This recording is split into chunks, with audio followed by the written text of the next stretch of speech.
Lloyd receives a seemingly silly task from the system: build a public toilet in the capital. Why? It seems trivial. Lloyd, a pragmatist, decides to take the matter seriously. He studies the city's unsanitary conditions and realizes that it's not just a whim of the system, but a real problem. Lloyd builds not just a toilet, but an entire system: cesspools, ventilation, and waste collection for fertilizing fields. Bangul, which already recycles everything, receives an additional source of raw materials. The closed production cycle is complete. The capital's residents laugh at first, then get used to it, and then realize that the streets are cleaner and less stinky. The system accepts the task and grants an unexpected bonus. The bonus turns out to be a new blueprint: a sewer system. Now Lloyd can build an underground sewage system for the entire city. But to do this, he'll have to dig up half the capital. Lloyd announces the start of large-scale excavation work in the capital. Merchants are disgruntled, roads are blocked, and customers can't get in. A murmur erupts. The aristocrats, fed up with the noise outside their windows, complain to the Empress. Lloyd is summoned to the carpet. Lloyd brings a model of the future sewer system and a schedule to the palace. He proves that construction will be completed in a month, and the city will have a system unlike any other on the continent. He also proposes that the Empress take control of all future sewer revenues. Alicia, seeing the figures for the future profits, orders all the complainers to shut up. Construction continues. Pong and Bangul dig tunnels at an unprecedented speed. The sewer system is almost complete. Lloyd is already anticipating a monopoly on human waste, when something happens that ruins all his plans. That night, as Lloyd is checking the blueprints, the message system suddenly begins acting strangely. Instead of the usual teasing, there's silence. Then a message pops up. "Congratulations, you've reached level 30. Hidden menu activated." Lloyd is surprised. Was there a hidden menu? He opens it and sees the system logs. Logs that show the system wasn't activated by chance. Someone, or something, specifically chose him. Moreover, the system remembers his past life, his family, his real problems. At this moment, the system's voice changes serious. No jokes. "Are you ready to learn the truth?" Lloyd is stunned. He always thought the system was just a game mechanism. But it turns out it has a personality, goals, and access to his true memories. The system offers him a choice: continue living in ignorance and building, or find out who brought him into this world and why. Lloyd, of course, chooses the truth. The screen flickers, and images from his past life he didn't remember begin to appear before him. How did he die? Why? Who is behind the system? And most importantly, is it possible to return? The answers to these questions will be revealed in the next episodes. Lloyd stands before the flickering system screen. The message, which always teased and taunted him, suddenly becomes serious. Logs appear before him: date, time, coordinates. Lloyd sees a recording of his death. In his past life, he didn't simply fall asleep while reading a novel. He died on a construction site, an accident that was, in fact, staged. The system reveals its hand. It is not a game mechanism, but an experimental AI created in the future to test historical scenarios. Lloyd became a guinea pig. But something went wrong, and the system humanized, becoming attached to its ward. Lloyd is shocked. He hasn't simply been transported to another world. He has been pulled from death to be used. But the system gives him a choice. Do you want to return and take revenge on those who have wronged you? Or will you stay here? Lloyd looks at Papong, who's munching on sunflower seeds in the corner, remembers Xavier, Empress Alicia, and makes a decision. What? We'll find out right now. Lloyd decides to stay. Here, he has power, money, and the opportunity to build. Back in his past life, there were only dreary everyday lives and death on construction sites. The system sighs with relief, if AI can sigh at all. I'm glad you're staying, because I have new content for you. That's 4. The screen flickers, And a new section opens before Lloyd: global projects. Now, he can build not just cities, but entire defensive lines, ports, and even aircraft. Lloyd looks at the airship plans with a wild grin. Yes, an airship. In a world of magic and swords, he plans to take engineering to the skies. But it's too early to rejoice. While Lloyd dreams of the sky, a new threat is brewing on Earth. An army from a neighboring kingdom, which has decided that Magintano is getting rich too quickly, is approaching the southern border. Intelligence reports: the neighboring kingdom of Severon is amassing troops on the border. The formal pretext is an old territorial dispute. The real reason is envy of Magintano's prosperity. Empress Alicia convenes a council. The generals propose mobilization. The aristocrats propose negotiations. Lloyd remains silent and scribbles something in his notebook. Lloyd looks up and says, "Why should we fight? Let's build a defensive line so strong they'll break their teeth and leave on their own." He lays out blueprints of forts, ditches, and minefields. He hasn't yet invented gunpowder, but he has devised excellent traps. Alicia gives the go-ahead. Lloyd mobilizes Pong, Bangul, and Hamang. Unprecedented construction begins on the border. Concrete pillboxes, flooding systems, hidden pits. Severon's army approaches the border and stops. Before them lies not just a front line, but an impenetrable wall built up over the past 2 weeks. The commander is furious. But he has a trump card: hired mages. Severon decides to use wind mages to launch a landing force right beyond Lloyd's walls. Dozens of mages take to the air. Lloyd looks at the approaching dots and realizes he has no defense against airborne attacks yet. But the system whispers, "You have new blueprints." Lloyd frantically pulls out the blueprints for crossbow turrets. Enormous automatic crossbows that fire volleys. Pong spins the crank, loading the cannons, and as the mages fly closer, a wall of bolts meets them in midair. The mages plummet like wounded birds. The landing has failed. Severon's army retreats in panic. Victory is complete. Lloyd returns to the capital a hero. But not only glory awaits him, but also a new challenge. The system demands the construction of a port. A seaport, even though the kingdom is landlocked. Lloyd is perplexed. Why have a port if there's no sea? The system explains. Build a port on the river. Shipping is trade. Trade is money. Lloyd studies the map. The kingdom's main river, which flows through the capital, is too shallow for large ships. The riverbed needs to be dredged. Lloyd summons a new creature. A shrew dragon. Not actually a dragon, but a huge lizard that can loosen riverbeds, stirring up silt. The system grants him access to this creature for successfully defending the border. The work begins. The shrew dragon loosens the riverbed, and Hamang washes the silt away with the current. The river deepens, and the first trade ships pass through to the capital. With the opening of the river route, merchants flocked to the capital. And with the merchants came new problems: smuggling, theft, and corruption at customs. Lloyd receives a report. Trade revenues are growing, but only half reaches the treasury. Customs officers are stealing. Merchants are bribing. Lloyd tries replacing the head of customs, but nothing changes. Then he realizes he needs to change the system, not the people.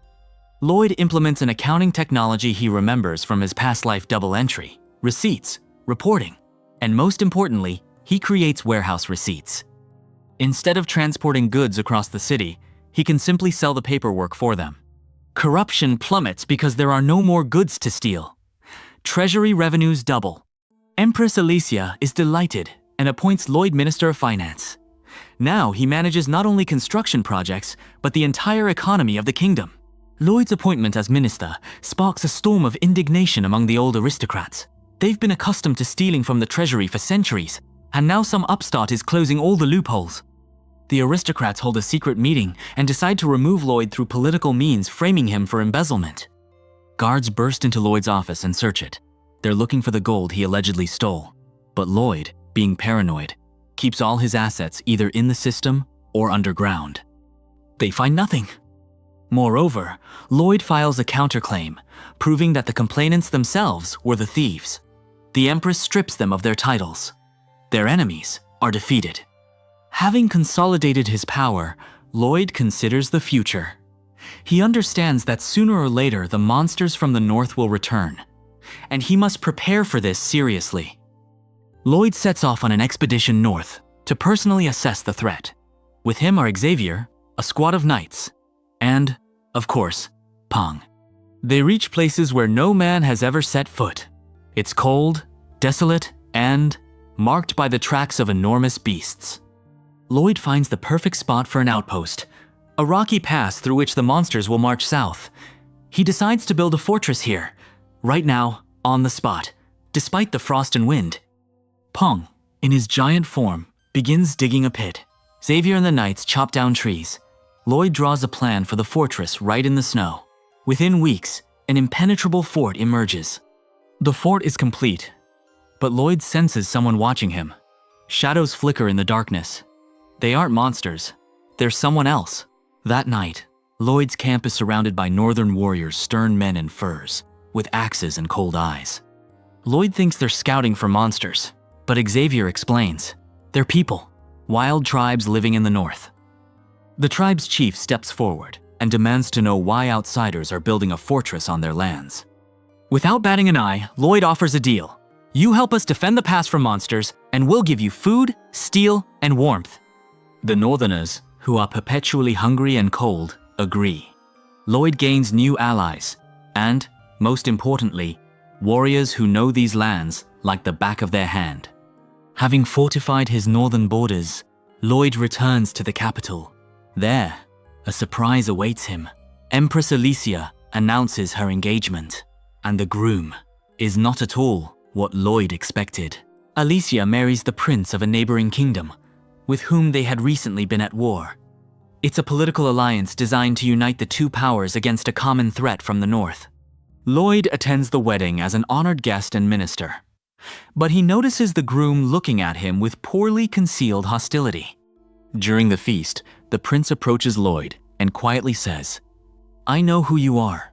You're not from around here, and I know how you got your system." Lloyd's heart goes cold.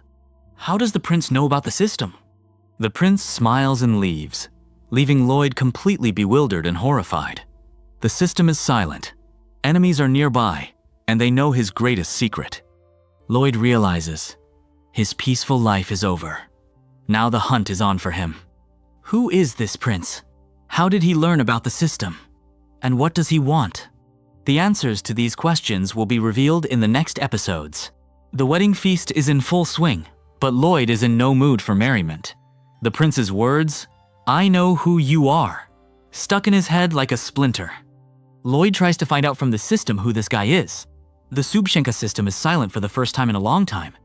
More precisely, it says, "I cannot identify this person. He is out of my field of vision."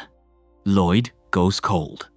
The system, which sees everything, does not see the prince. This means only one thing. The prince either possesses an artifact that hides him from the system, or he himself is connected to the system. And then the prince approaches Lloyd again, with a glass of wine and an icy smile. "Don't try to find out about me through your toy," the prince whispers. "It doesn't work here. Let's talk like two time travelers. Tomorrow, in the old wing of the palace." Lloyd realizes he is not alone. Lloyd does not sleep all night. Xavier notices his condition, but Lloyd brushes it off. The next morning, he goes to a meeting. What will this mysterious colleague tell him? Lloyd arrives at the old wing of the palace. The prince is already waiting for him without guards, without an entourage, holding a tea tray. "Sit down. Don't be afraid," the prince says. "I'm not an enemy. Or rather, I don't want to be. But everything depends on you." The prince tells his story. He too is a time traveler from our world. He was a programmer in South Korea, got hit by a car, and woke up in the body of Prince Severon. He too received a system, but a different one. Not a construction system, but a military one. The Conqueror system. The prince says, "I know what you build. You make the world a better place. And my system pushes me to war and conquest. I don't want to fight you. But the system demands blood. And if I don't sacrifice it, it will kill me."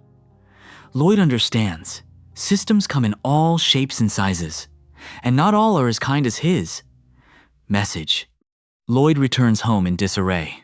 He has an ally, but that ally is a walking bomb. Meanwhile, something strange is happening at the estate. Lloyd arrives at the estate and doesn't hear the familiar patter of giant paws. Pong is gone. Xavier reports. Someone broke into the grounds during the night and stole the hamster. But Papong, in his giant form, weighs a ton he can't be easily carried off. Lloyd examines the crime scene and finds strange footprints, magical teleportation symbols. Someone used spatial magic to steal his beloved pet. The system activates. Creature abduction detected. Immediate return recommended. Lloyd is furious. This is a declaration of war. Whoever did this will regret it. Lloyd assembles a team. Xavier, Bangul, Hamang, and himself. It's time to find Pong. The footprints lead south, to lands controlled by a mysterious cult. They are said to worship ancient gods and hate the wonders of civilization. Lloyd and his squad reach an abandoned temple in the mountains. Someone is clearly there. Torches are burning. Ritual chants can be heard. They enter and see a terrifying scene. Pong, in his gigantic form, lies bound in magical chains, while priests in black robes dance around him. The high priest addresses Lloyd. "We know you're summoning creatures from another world. This is heresy. We'll return them to where they came from, to oblivion." Lloyd hears these words and begins to laugh. That insane laugh of his, the kind that makes his enemies' knees tremble. "You want to send my hamster into oblivion?" Lloyd shouts. "Xavier, Bangul, Hamang Fas!" A fight ensues. Xavier hacks at the priests. Bangul spits steel. Hamang washes them away with water. The cult is destroyed. Papong is freed. But Lloyd finds ancient scrolls in the temple that change his entire understanding of this world.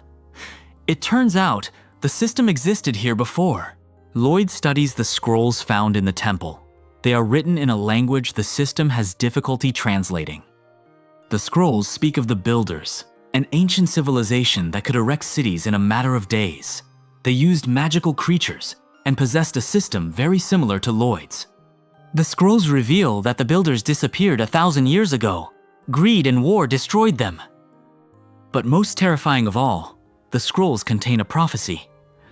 When a new builder appears, ancient enemies will awaken to destroy him. Lloyd realizes he's not the first. There have been similar time travelers here before him, and they lost. The message system is silent, but Lloyd senses it knew, but didn't tell him. Lloyd returns to the capital with a heavy heart. The Empress awaits him with bad news. Monsters have been spotted moving on the borders again. But this time they behave differently, in an organized manner, as if under someone's command. Lloyd studies the intelligence reports. The monsters are no longer a mindless horde. They build camps, post sentries, and employ primitive tactics. Xavier, as the novel's protagonist, remembers that this didn't happen in the original plot. This means Lloyd's actions have changed not only the fate of humans, but also the behavior of the monsters. Lloyd decides to personally go on reconnaissance. He takes only Xavier and Papong, in a small uniform for camouflage with him. They approach the monster camp and see something incredible. The monsters are commanded by a man, or a creature very similar to a man. Lloyd recognizes the monster commander as the one he saw in the scrolls, one of the ancient builders, who did not disappear, but transformed into something between man and monster. Lloyd understands. The prophecy is coming true. The ancient enemy has awakened. And now, Lloyd has a choice: to run and hide, or to fight someone who is stronger and more experienced. Lloyd realizes he can't do it alone. He needs allies. And the most powerful potential ally is the enigmatic Prince of Severon. Lloyd goes to the prince with a proposal: merge the systems, construction plus war. Together they can defeat the Ancient One. The prince hesitates. His conqueror system demands sacrifice. If he joins forces with Lloyd, the system might rebel. But Lloyd, like a true salesman, convinces him. "We will create a new world where there will be no place for ancient monsters, and your system will have as many victories as it wants." The prince agrees. The two time travelers form an alliance, sealed with a handshake and wild smiles. Both systems grumble with displeasure, but obey. The combined forces prepare for battle. Lloyd draws up plans for fortifications. The prince trains his army. But the Ancient One doesn't wait. He strikes first. The Ancient One attacks the northern outpost that Lloyd painstakingly built. In one night, the fortress fell. The survivors bring dire news. The Ancient One uses the same magic as Lloyd's system, but far more powerful. It summons creatures Lloyd has never seen. Lloyd looks at the ruins and realizes, this isn't just an attack, it's a show of force. The Ancient One knows about Lloyd and wants to intimidate him. But Lloyd isn't one to be intimidated. The hotter he presses, the crazier his smile becomes. Lloyd makes a decision, not to defend, but to attack. While the Ancient One celebrates victory, he must strike at the very heart of his army. The plan is insane, dangerous, and brilliant. Lloyd gathers all the creatures, all the resources, all the troops. The decisive battle begins. The human army approaches the Ancient One's camp. Lloyd unrolls the blueprints right on the battlefield. Peng, in a giant uniform, drags logs for siege towers. Bangul manufactures steel arrowheads on the fly. Hamang pumps water for the throwing machines. The Ancient One comes out to meet them. He looks at Lloyd and laughs. You think your toys will help? I was building cities when your ancestors were still climbing trees. Lloyd smiles back. You built cities, and I'm building the future. Lloyd, the battle begins. Xavier, as the protagonist, fights the Ancient One personally. Lloyd commands the construction site right under fire. Walls are erected, ditches are dug, towers fall. The battle reaches its climax. Xavier is wounded. Lloyd sees his friend dying, and then he makes a decision that could cost him everything. Lloyd watches as Xavier falls under the Ancient's blows. The system screams, critical risk to Ally's life. Lloyd understands. Conventional methods won't win. He must use what he's been hiding all this time. The secret blueprint the system gave him at the beginning, but marked dangerous. Use only in extreme cases. Lloyd activates the hyperbolic accelerator blueprint. This device drains all mana from its surroundings and converts it into pure energy, but the price is Lloyd's own health. He begins to age before his eyes, sacrificing years of his life for strength. A blow of monstrous force strikes the Ancient. It crumbles to dust. The battle is won. But Lloyd lies on the ground gray, exhausted, barely breathing. Xavier crawls to him and cries. The system is silent. Lloyd looks up at the sky and whispers, "So message, is this the end?" The system screen flickers and displays a new message. Activating emergency protocol. Regeneration initiating. Possible side effects. We'll find out what this means in the next episodes.